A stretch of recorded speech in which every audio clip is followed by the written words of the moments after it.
right. Well, hi everybody. Thanks for joining in my crystals class. I'm Jillian. I'm the president of Bliss Crystals and been studying crystals for, I don't know, like close to 20 years. Yeah. And so I know a lot about them. I don't know everything. Still learning. Of course, learning anything is it's a lifelong process, right? This is going to be a pretty basics class, and then at the very end, or you can interrupt me at any time, but at the very end, we'll have lots of time for questions and answers. And I often get asked this, like, it's just good to go back to basics. So like, what is a crystal? And also there's confusion with like minerals. What's the difference between minerals and crystals? So crystals are made up of minerals, but not all minerals are crystals.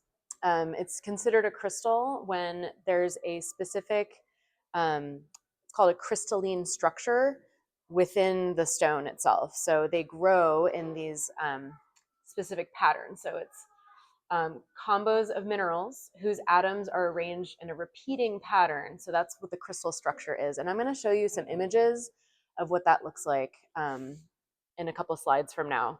Just so you kind of get the idea of like what's inside of the crystal that makes it so special, and I think that it is because of that structure is what gives it its energy. It's actual like metaphysical energy. But anyway, these crystals are so special because they form over millions of years. Some are younger than others, but others are super old. Like we can't even fathom how old they are. And many geologic processes over time have formed them. Show you some this is one slide about geology. I'm not even going to go into it, but maybe in a future class, we'll talk more about it. So these are the various ways that crystals form. So there's igneous from volcanic activity. There's sedimentary through like just lots of time inside of the earth and different sedimentary processes, like water and all of that. Metamorphic, like deep in the earth from like a variety of processes. And then there's tektites, which are part of asteroids or meteorites. There's pseudomorphs, which are it's a mineral that over time changes and morphs into a different mineral. And then there's biocrystals, which are made up of living living material that became kind of crystallized. So that's amber, different like fossilized shells, and pearls are all considered biocrystals. They're kind of like life crystals, right? And they're technically not crystals because a crystal is categorized by the crystalline structure inside. These don't have the crystalline structure, but we consider them stones that do have a metaphysical energy that is beneficial to us. And then time, lots of time. That's another thing that forms crystals. Okay, so here's that slide about the crystalline structure. Again, not going to go deep into this because this is like a super deep dive into what these all mean. But you can just sort of see the visual of this. So there's cubic, obviously cube, hexagonal, there's 6 sides, tetragonal, there's a whole bunch of sides, orthorhombic, monoclinic. Triclinic is like super asymmetrical. It's just like random and kind of all over the place. So these are the main 6. There's more actually, but these are most of the crystals that you're going to deal with fall into these categories. See, so yeah, it's based on their symmetry. So that's basically if you get in there with like a microscope. I don't know how powerful a microscope you need, but like you got to get really in there and you can see the crystal structure inside of a stone. And that's how they've been identified over time, right? It's just, we've gone in and looked really at like how the atoms themselves are arranged. It's really, really, really fascinating. So these are the top 6 crystal families, which describe the most fundamental forms of crystal symmetry.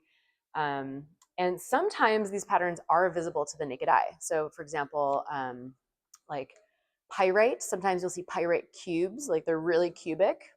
You can see that. And then sometimes fluorite is also like a cubic. You can really see hexagonal with amethyst. So you have some amethyst sitting in front of you. A lot of times amethyst has, in the bigger points, you can see it's got 6 sides, 6 faces. So that's another way you can actually see the crystalline structure. Let's move on from that. So in your little pouch there in front of you, that's your gift for today. And you're gonna get a black tourmaline. It's the little black rough stone. You're getting a selenite, and then you're getting an amethyst. When I thought about like what are the top 3 stones that I'd recommend to somebody that's like a basic beginner or maybe who doesn't even have a crystal collection, these are the ones that I thought of that I decided on because they cover like the basic needs that most people have when it comes to crystals. So black tourmaline is very protective. So it's going to protect your space. It's going to protect you from other people's negative energy. This is something that is great to wear every day. I always wear my black tourmaline bracelets, or you can wear a necklace, or you can keep it in your pocket.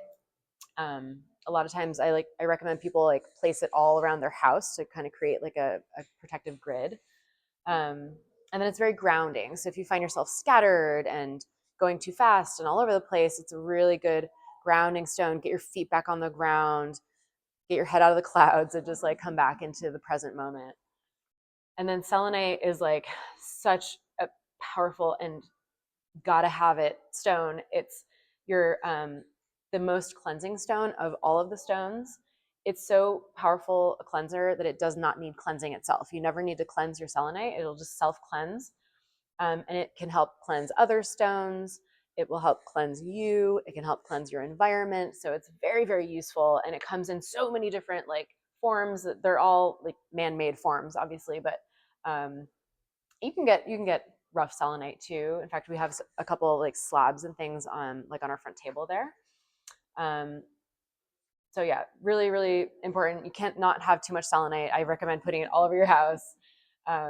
Actually, they don't often make it into jewelry, but I have a selenite bracelet that I wear sometimes because it is such a soft stone. You don't usually wear it a lot because you don't want to get it wet. Anyway, and then amethyst, great all around stone. It's probably in my top 5 of my favorite crystals of all time. Not only is it purple, my favorite color, it's so beautiful to look at, but it also is very calming. It's very calming, peaceful, great for meditation, great for helping you sleep better, all of the things. And it's also good for your intuition. So like the crown chakra and then the third eye chakra. So it really help to like attune you to your own natural sense of intuition. Okay. So how to choose your crystals. Here's me with like a giant amethyst. This is like a special type of amethyst called like a stalactite. We did not buy that, by the way. Like I wish. So there's 2 main methods of choosing your crystals. Oh, there we go. Method 1 is intuition. Literally just use your intuition, let the crystal pick you. So you could like walk around our store and you don't even need to know what each crystal does. Just don't even pay attention to that. Just go with what you're drawn to. It could be what your eyes are drawn to aesthetically, or it could be um, just an energetic pull. Like you just feel a tug for some reason. You can't explain it, but you just let yourself be drawn in whatever way feels natural to a certain stone or certain type, like family of stones. That without doubt is like it's foolproof. Really, it truly like you don't even need to know that much about crystals. Um, I always say like crystals pick you. So a lot of times, actually, I probably should have put together this little experiment. We can do it after the class. But many times when I've taught a class or been in a group of like a women's circle or something, I'll pass around a bowl of just random tumbled stones, and people pick one, just pick a random one. Don't look, just like pick a random one based on your intuition and your energy. And then later we went around and they showed me what they got and I said what it was and what the energy was. And every single time people were like, oh my God, you have no idea. That's exactly what I needed. That's the, and like every single person it was true for. So I know that it works. This is Moldavite. Yeah.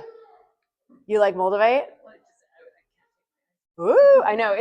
These are, well, unfortunately, we don't have any Moldavite any pendants that are this big right now. In fact, I think we're out of Moldavite pendants completely, but we do have Moldavite pieces. Yeah, it's very cool stone. That is, it had a moment like it was very trending and everyone was talking about it on social media.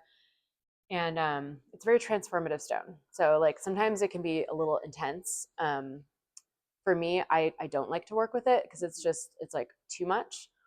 But a lot of people swear by it. A lot of people like wear it every day and use it all the time. And a lot of people have had like wild experiences with their moldavite. So it was formed from a meteorite strike. It's actually itself not a part of the meteorite. So it's technically a tektite glass, but it was formed, it became a glass that was formed from the extreme heat and impact of a meteorite strike in the Czech Republic. It's like, I forget how many, 300 million years ago or something like that. And so from the strike, it sent up material into the air and kind of like melted it, and then it like fell back to earth in like these little tiny pieces, just scattered everywhere. And so they say that it's an extraterrestrial stone because essentially it came from the heavens and it's got a really powerful energy to it. But color is important. Color, like, actually a really big factor in like what the feeling and the energy is of the stone. Each color has its own kind of meaning, and that also corresponds with the chakras. I'm not getting into the chakras at all today, but another day. A method 2. So another method of choosing which crystal to work with is based on what you need. Do you need more wealth in your life? Are you looking for romance? Are you looking for a new partner? Are you looking for a new job? Are you looking to buy a house? Are you just looking to stress relief, meditation, calm, peace, whatever it is that you're most focused on trying to bring in? Then you go, and that's when you want to go and consult your crystal book or me or like someone in our store and find out what it is, and there's going to be a bunch of stones that will correspond with that energy. Then gather the stones together that are for that, and then use your intuition. Okay, which one am I drawn to? Which one's calling me?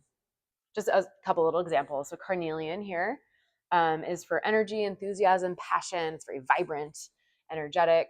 And I put these up here. These are the little word stones. We have these here in the showroom, and these are kind of fun. Like especially if you're gifting someone to somebody else, they each have a different word on them, and each one is a different stone. So, and then malachite for protection. It's actually a very protective stone. A lot of people don't realize that.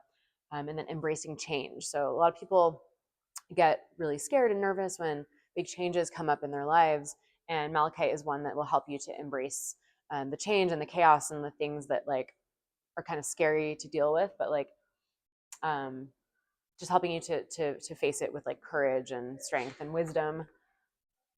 So there's lots of ways, like you can look up online for the energies. There's more reliable information than others out there in the interwebs. This is why I always kind of recommend books, because those have been like thoroughly vetted.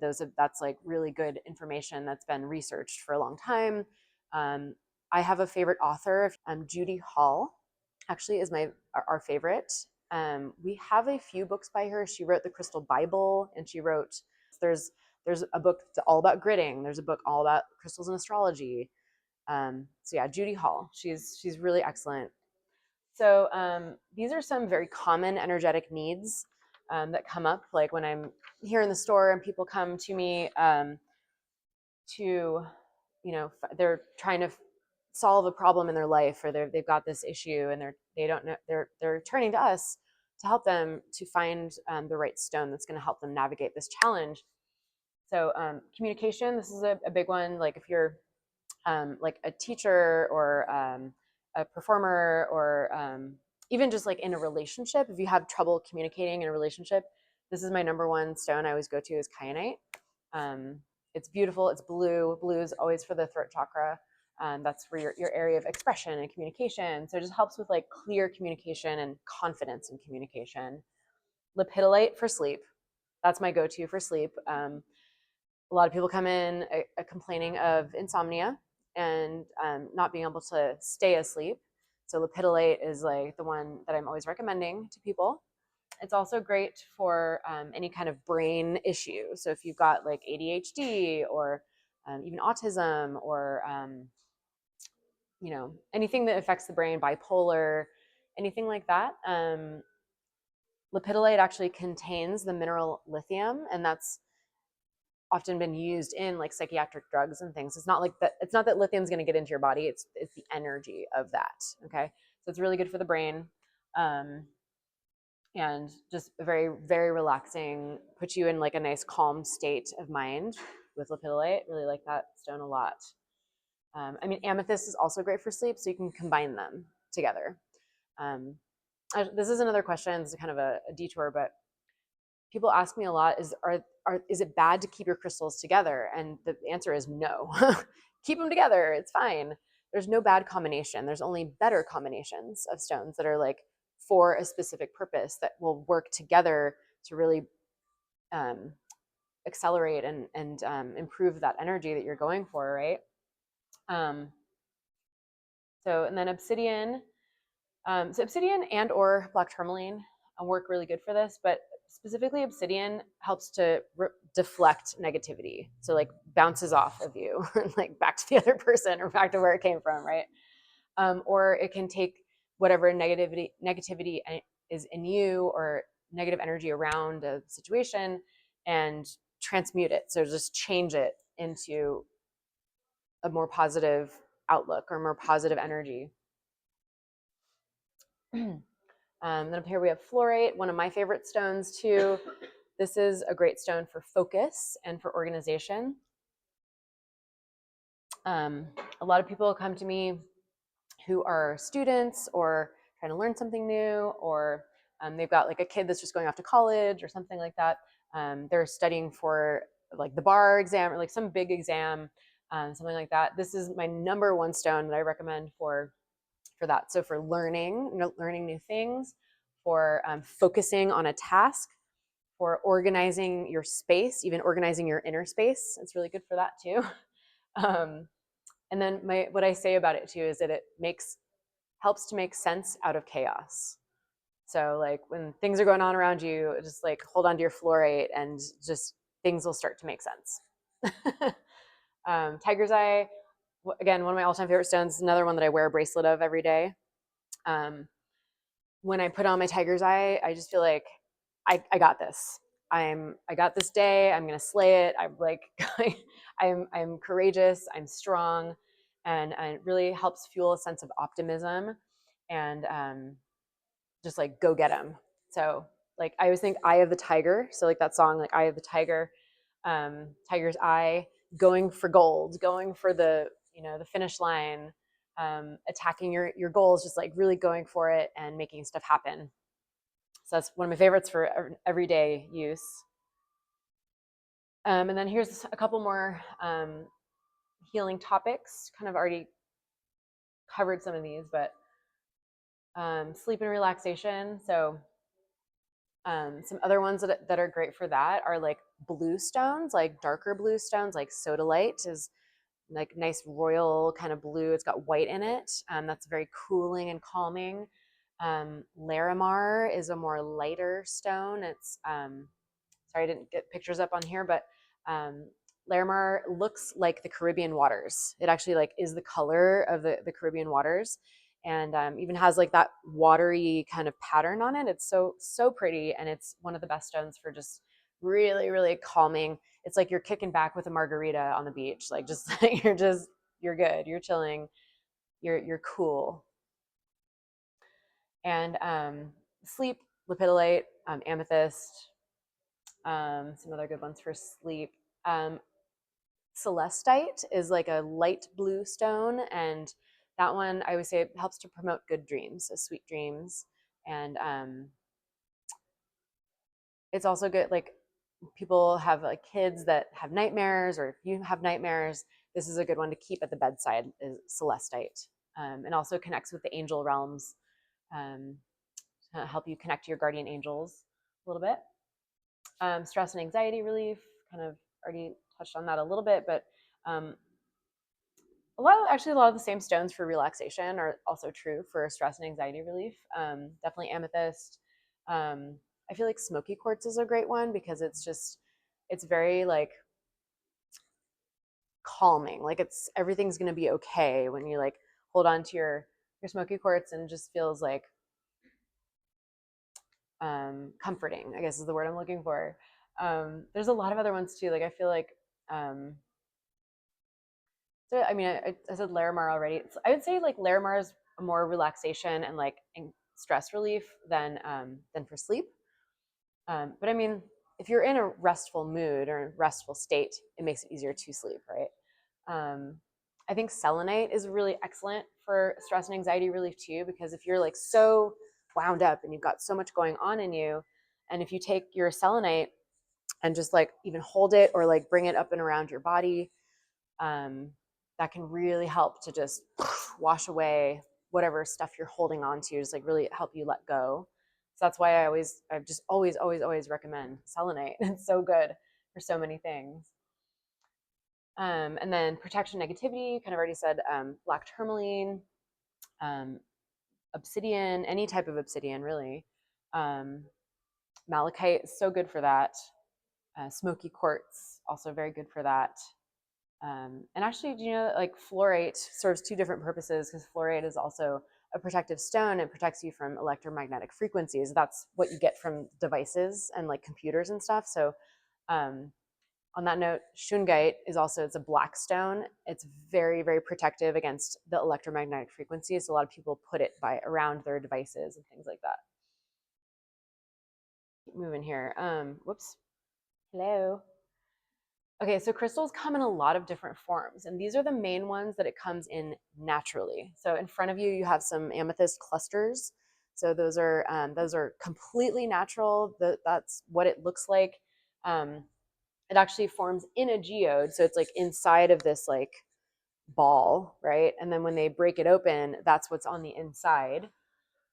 Clusters you'll find more with quartz, but all types of quartz really grow in these points or clusters, and or geodes.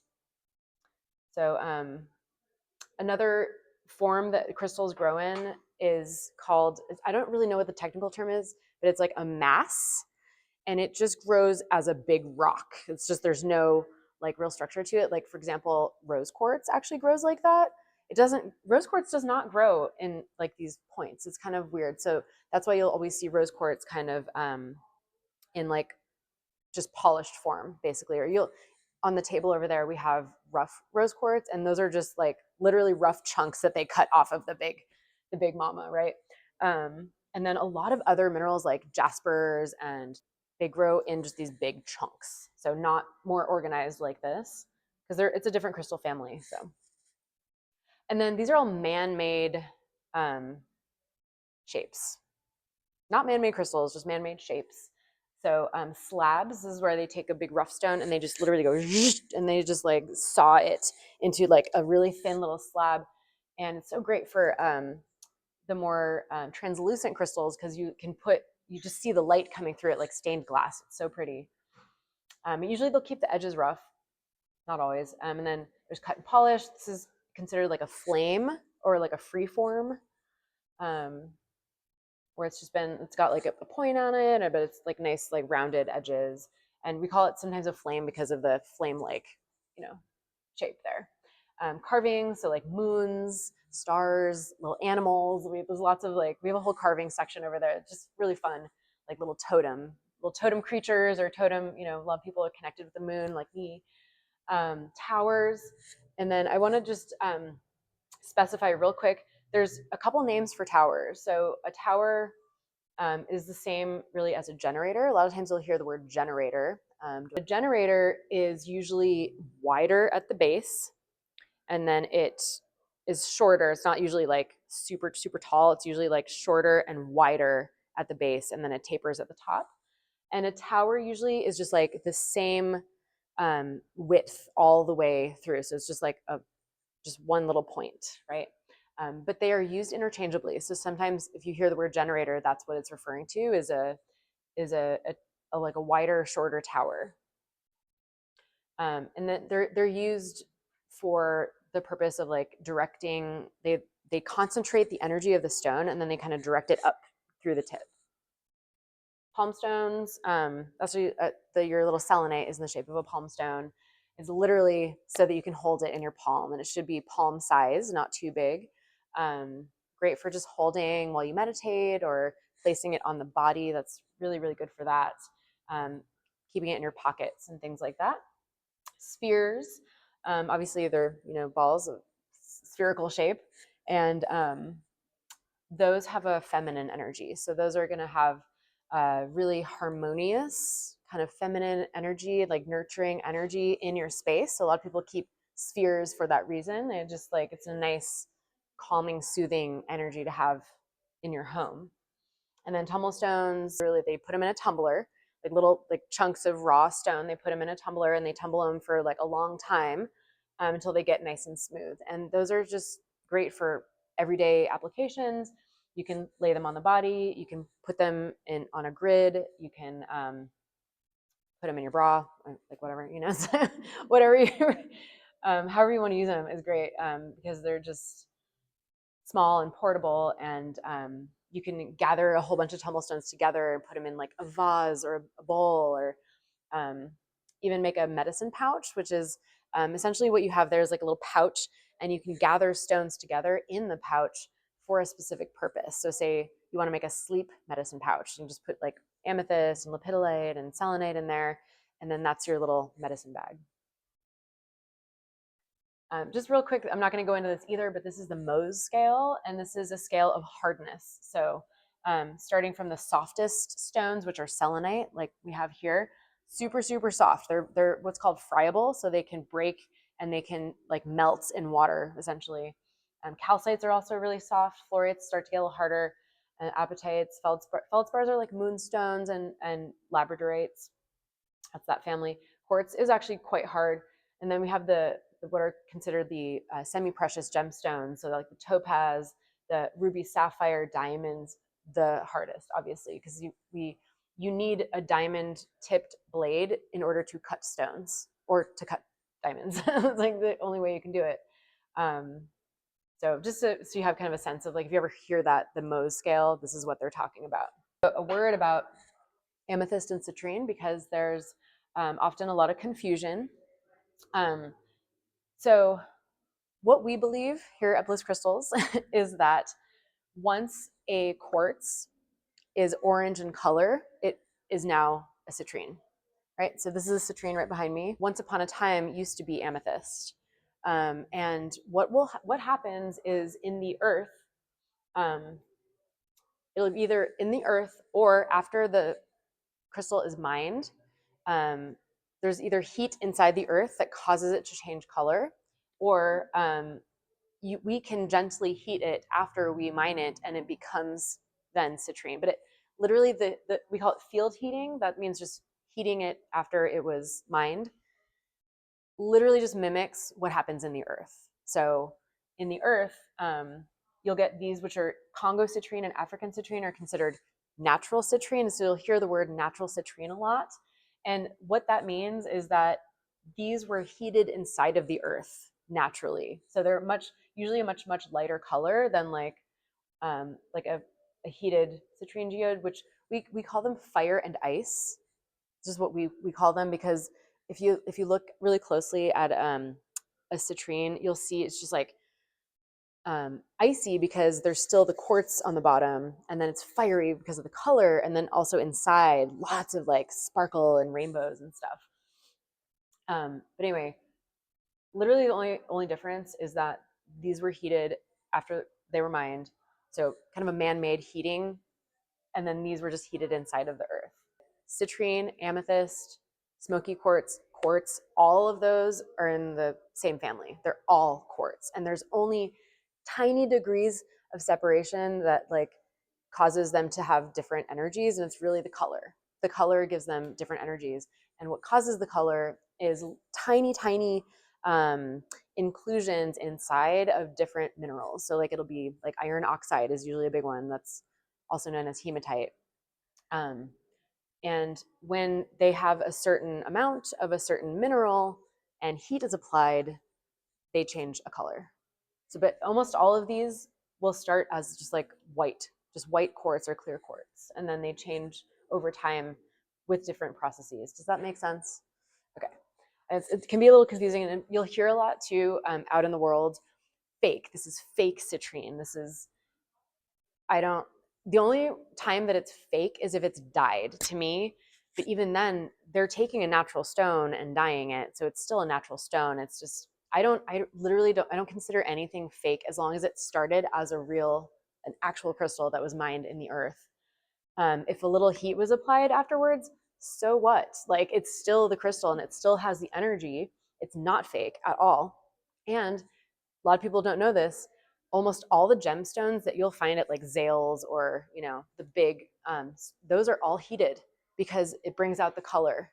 It really, like for example, like blue topaz, and we have blue topaz here too. That's probably likely heated a bit because topaz starts off at like a really light blue color.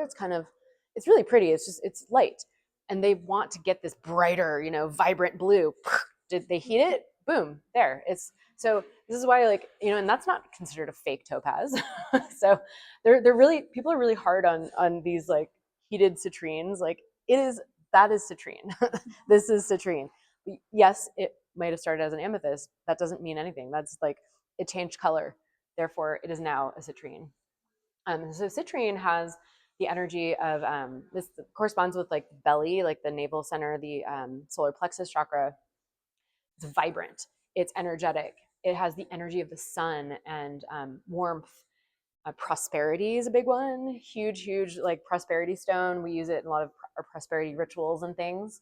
And then we already talked about amethyst. So amethyst is calming, soothing, um, intuition. And then ametrine is when you get both together. And this will happen, this happens naturally in the earth, usually.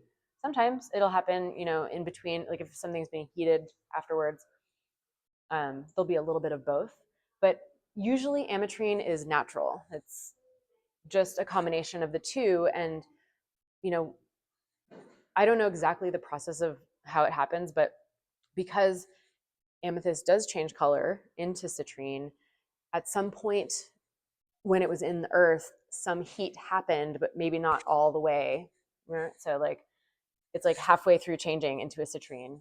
So it's great to have those both energies. So that's like the best of both worlds. You have like that sunny, bright, happy energy, and then you also have that calming energy. So it's almost like a yin yang. Like you get like both, right? And then there's the quartz family. So I just mentioned that citrine, amethyst, rose quartz, smoky quartz, they're all quartz. And there's more. There's so many more stones in the quartz family that people don't realize. So there's hematoid quartz, which is this red one, and that is um, it's called a red quartz or a fire quartz. A lot of names for it actually, and it's caused by a lot of iron oxide in the quartz that, again, with heat turns it bright red, like bright, bright red. Amethyst, smoky, rose quartz.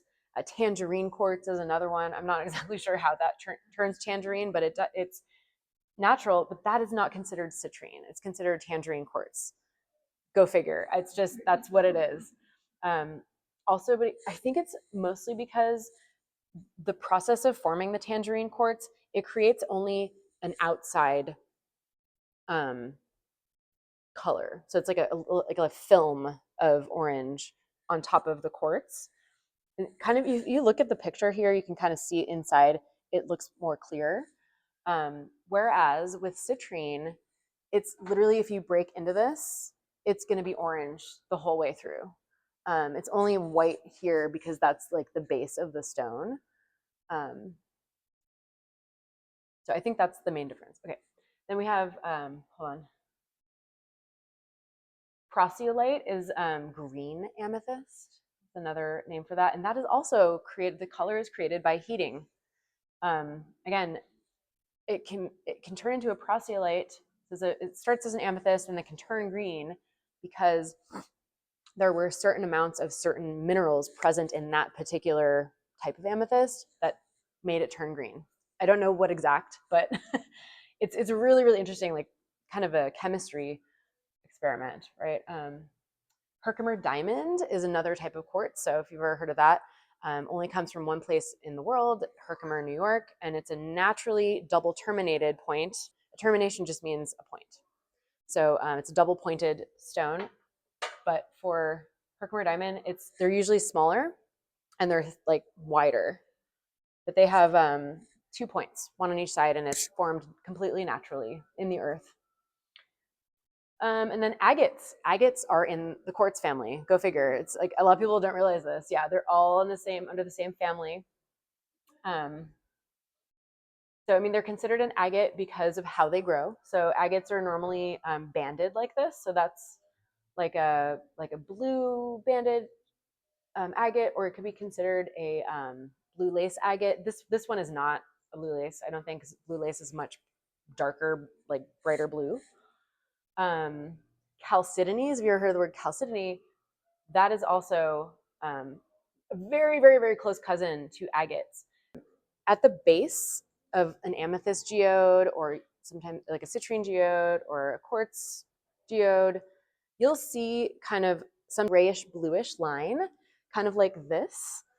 And people don't realize this, but most amethysts and quartz and things grow out of agate. If you're ever interested, onyx is also in the agate family. Jaspers are in the agate family. Carnelians for sure. Banded, tree agate, moss agate, dendritic, Botswana, blue lace, ocean. There's so many types of agates and jaspers, but they really all kind of fall under the family of quartz. Very abundant mineral in the earth. Okay. And I'll just talk a little bit more about amethyst. I kind of already talked about it, but it's a very, very soothing stone. Calm and intuition, those are the key properties. It relieves stress, promotes restful sleep, enhances spiritual awareness and insight. That's usually most purple stones are going to correspond with that crown chakra, which is your area of like connecting to the divine and connecting to your own spiritual wisdom. Everyday practical uses for amethyst: you can hold it during meditation. You could lay down and place it over your third eye or like on the top of your head. You can keep it on your bedside table for peace, better dreams, better sleep.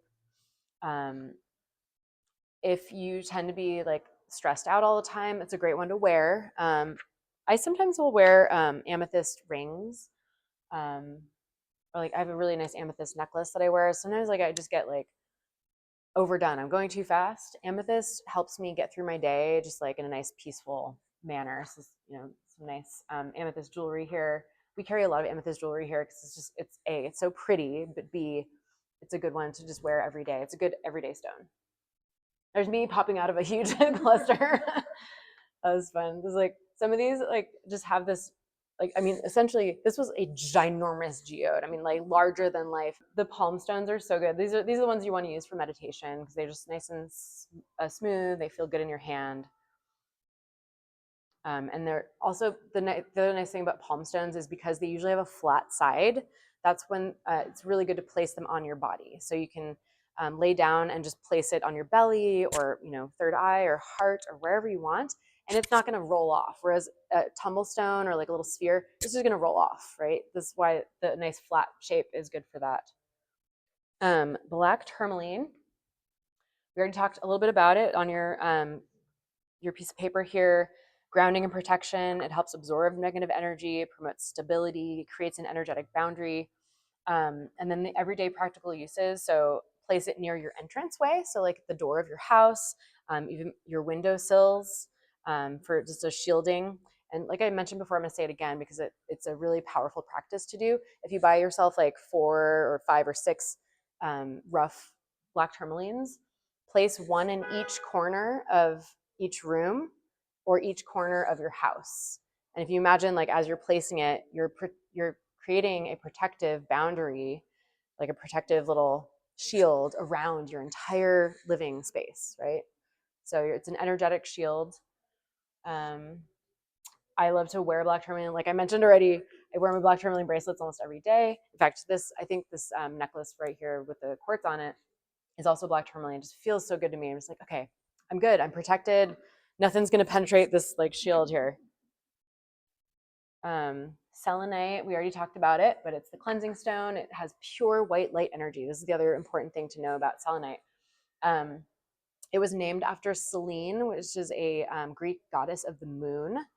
And selenite, like literally, I mean, it looks like the full moon. I mean, this is like you look at a sphere or a palm stone that's round, and because it shines and kind of shimmers, it really is like resonates with that energy of the moon, like that pure white light energy. And so if you meditate with selenite, that's what you can imagine. Is you can imagine, you close your eyes and hold the selenite and imagine that you're surrounded in pure white light energy. This is like beam of light coming from the heavens, and you're just in this pure, like white, kind of a feminine, again with like the moon energy, very cleansing white light energy. So this is a nice like visualization to like imagine yourself in that. But that's the energy of selenite. It's a very everybody's got to have it. It's so useful for so many things, and we love it. This is like a selenite bar. It's a nice flat, like wand shape, but it's nice and flat. So you can lay out your other stones on this. This is a nice practice too, or if you have a plate, a selenite plate, is you can lay these all out and then lay it outside, like maybe on a tray, like outside when the moon is full. And that's a really nice way to cleanse your stones, like double duty, because again, the selenite doesn't need cleansing, but I feel like when the moon shines on selenite, it's just like something special because it's of that the moon connection there. And then if you didn't want to wait for the full moon, no problem. Selenite, like, it's got you. Selenite is like already the energy of the moon. But you can just at any time, if you get your stones home and you want to cleanse them all at the same time, you just like literally just like lay them out on this thing and let them sit. I like to let them sit overnight. So like 24-hour period is always nice, but overnight is great. And then you can use a bar like this or a shaped like rounded wand to literally like cleanse your own energy like this. So you go like all the way up and down your whole body,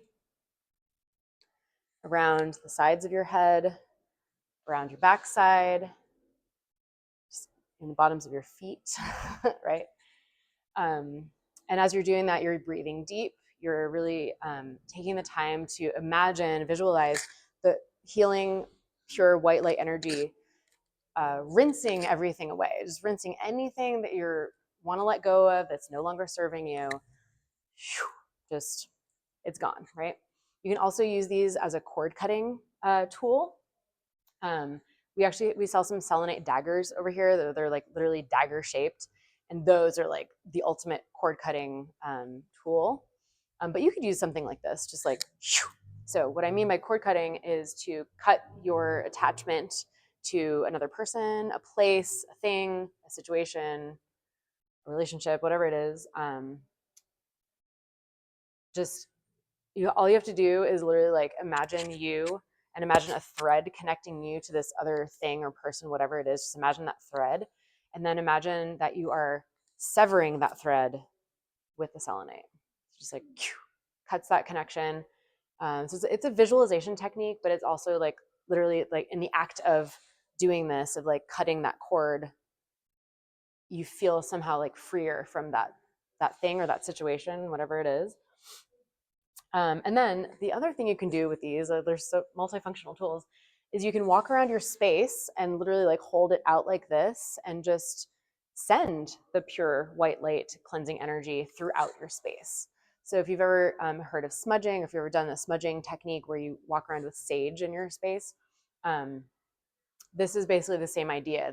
I call selenite the sage of the crystal world. It's just like sage, except there's no smoke, so that's handy. So yeah, you can use it to cleanse your space, yourself, other crystals. You could even, if you have bigger stones, you can wave it over the stones.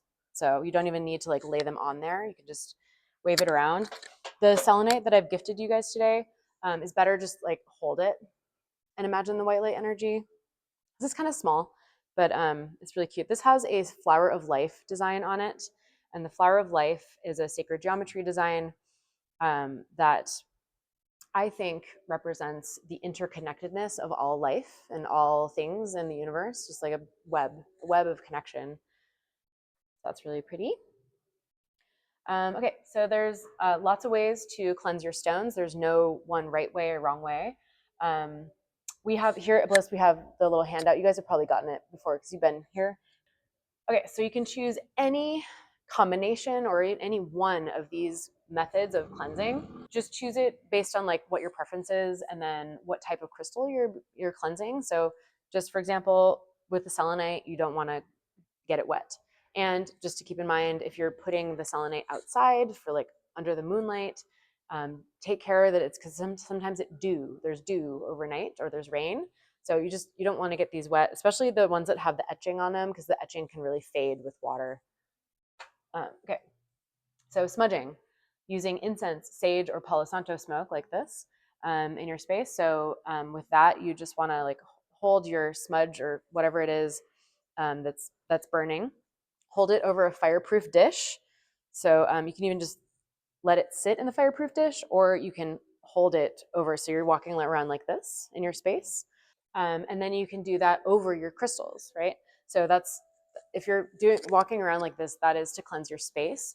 But if you are cleansing crystals, you can just literally, with your fan or your feather or with your hand, just fan the smoke over the crystals. And that's really safe for any crystal. And it literally doesn't matter. Incense, sage, Palo Santo. Sage is like the traditional one, but it's up to you. Sound, you can use a singing bowl, a chime, music, or your own voice to cleanse a crystal. So you have like a little bell or like a little singing bowl, you can just ding. Get it as close as possible to the crystals, and just like ring it over there.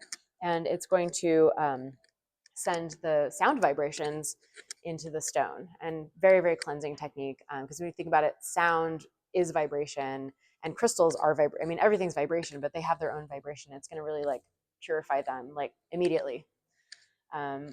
Water is good for like polished stones. Usually you want to be careful of like rough stones, like if it's really crumbly and rough. So like, for example, this one's fine because it's pretty solid, but if you had a cluster and it had like some little breaking off pieces or like some little crumbly pieces on it, you probably don't want to get that wet, because it could just crumble more over time.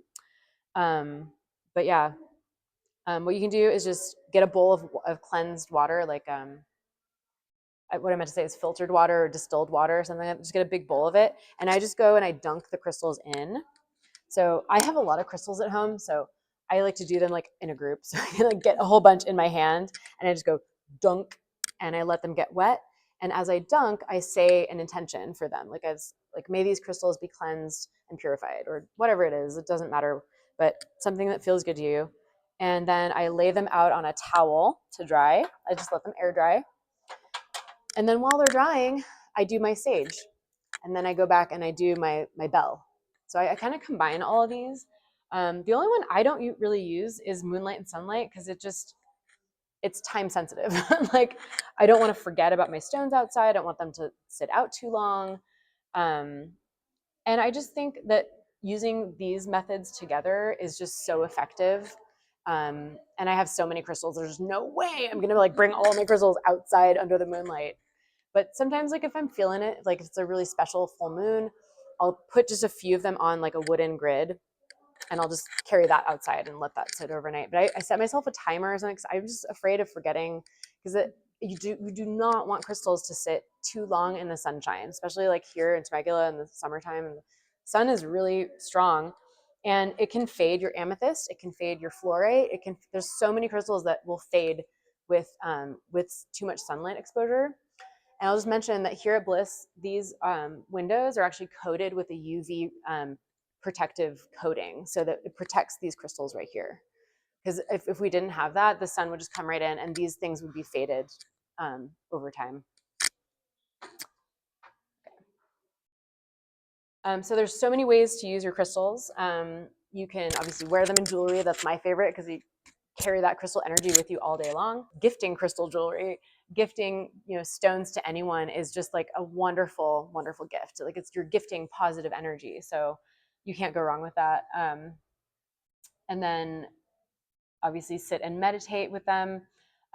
Aside from just holding them while you meditate, I like to take some crystals, and while I'm sitting down, put them in a circle around me. So like I'm literally sitting in a circle of crystals. I really like that, the imagery of that, and just the feeling of like being surrounded by a crystal energy. You can align the crystals with your horoscope, or not necessarily horoscope, sorry, astrology. So your astrology sign. So we sell those astrology cards here at Bliss, and on the back has all the crystals that we recommend for that sign. So don't feel restricted by that, please, because they're all crystals are good for everybody. It's just like, again, there's better crystals that you need for this time of your life or whatever it is, you know? And if you ever come to, if you're interested in astrology, Devin, our astrologer here at Bliss, does a monthly astrology meetup. We also offer virtual now. So if you just want to watch it from home, you can buy a virtual ticket and we'll stream it. It's like a Zoom thing. Carry the crystals with you on person. I like to put them in my bra, like little tata stones, we call them. Put it in your pocket, put it in your purse, anything like that. Making a grid or altar. So this is an example of a crystal grid that I made. We sell the wooden crystal bases here, or the wooden bases for crystal grids. Have those here. Lots of different options for design and color. And again, I'll probably teach another class on grids. If you want to learn more, go to our YouTube channel because I have a whole bunch of crystal grid tutorials on there. Making a crystal grid is an intentional way and a creative way to work with your crystals and arrange them in a way that is for a specific purpose. So like for this one, this looks like one that I made for like high vibration energy, or like the moldavite. We've got seraphonite, which is a really great one for the intuition too. That was my mom's favorite stone. Kunzite, very powerful, super high vibe stone, like crown chakra and above. Danburite. These are all these crystals that I'm naming right now. These are like more advanced level crystals that are for, again, like really harnessing your intuition, really harnessing that connection between you and the divine and you and your more innate knowing and your inner wisdom. Crystal companion sets, we call them, for all of the chakras, all of the zodiac signs, and for a whole bunch of other purposes. So kind of just to take the guesswork out of it, if you're looking for a set for meditation, if you're looking for a set for bedtime, if you're looking for a set for focus and studying, we have all of this. We have like over 50 different sets that we make and put together here ourselves. You can decorate your personal space, obviously, like put a bunch of nice, big, beautiful geodes or whatever spheres in your space to really like bring in that positive energy. And then you can also make elixirs and sprays. So an elixir is where you let the crystal sit in the water for some time. Make sure it's a polished stone and make sure it's just, you know, it's in the quartz. If it's in the quartz family, you're safe. There's lots of other ones that are perfectly safe too, but just if when in doubt, polished stone. Or you can do the indirect method. So instead of just putting the actual stone in the water and then later drinking the water, you could just have the crystals near the water. We used to sell the water bottles. I think we're sold out now, that have like a separate compartment for the crystals, so the crystals don't touch the water. They're just energetically putting their energy in. And you can make a spray. So like we actually sell a bunch of sprays here too, in a bottle with some like water and something to preserve. You could just put like little pieces of crystal in there, and then you're like literally spraying the energy of the crystal like around your space or on your body. Okay, we're almost done. Okay, these are just for fun. You want to try to pronounce this? Anybody? Yes. So we usually say chrysocolla, but chrysocolla, sure, that works too. Said that one earlier. I did. I already said it earlier. If you were paying attention, quiz, pop quiz. Chalcedony. Ding, ding, ding, ding. Can you pronounce that?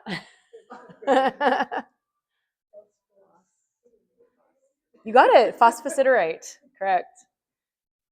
One of my favorites. Apophyllite. And like this other P is kind of silent. Apophyllite. Yeah. High vibe stone. I love that one so much. Rhodochrosite. Ding, ding, ding, ding, ding. That's it. That's my class. All right. You guys have any questions? Anything like burning questions? Any other questions? Well, so I get that question a lot. So all crystals are for healing, but it depends what kind of healing, like physical healing. Okay. Sorry to hear that. And yes, there's definitely crystals that I recommend for that. And the number one is seraphonite. It's a really rare stone that only it comes from like one place in like Siberia, and it's got this beautiful like feathering. And in general, I think that green stones are going to be more like for physical healing and heart healing as well, but like physical healing. So seraphonite is the number one that I always recommend for like cancers and illness and injury recovery, all that, those things, because also it connects with you with your angel guides and your protection. Fluorite is another one, so that's definitely a more affordable stone, but we have a lot of different like fluorite tumble stones. It's a great physical healer, as well as like all the other things that I talked about earlier too. Mm. So you know what else is gonna be good for that is bloodstone. Bloodstone is, yeah, I know, isn't it so funny? But bloodstone is actually a detoxifying. It's really detoxifying and cleansing stone. So definitely check out our website. We have a lot of, if you go to the Learn tab on the website, there's a bunch of blogs you can read. We have some interesting pages, like more information on like cleansing and all that stuff.